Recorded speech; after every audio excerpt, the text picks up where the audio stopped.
আনন্দমুখর আয়োজনে রাজধানীর Baridhara DOHS convention সেন্টারে হয়ে গেল মধুমতি অ্যাগ্রোর বার্ষিক গেট টুগেদার। দিনব্যাপী এই মিলন মেলায় মধুমতি পরিবারের কর্মী, বিনিয়োগকারী এবং শুভানুধ্যায়ী সহ প্রায় ৬০০ মানুষ অংশ নেন। কর্পোরেট ও ভিশনারি সেশনের এই আয়োজনে প্রতিষ্ঠানের বিভিন্ন বিভাগের সফলতা এবং ভবিষ্যৎ স্বপ্ন ও পরিকল্পনার কথা তুলে ধরা হয়।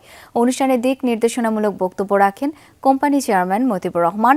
পাশাপাশি প্রতিষ্ঠানের অগ্রযাত্রা ও সাফল্য তুলে ধরেন ব্যবস্থাপনা পরিচালক মশিউর রহমান। সবশেষে বিশেষ অবদানের স্বীকৃতি স্বরূপ কয়েকজন কর্মকর্তা ও বিনিয়োগকারীকে সম্মাননা জানানো হয়।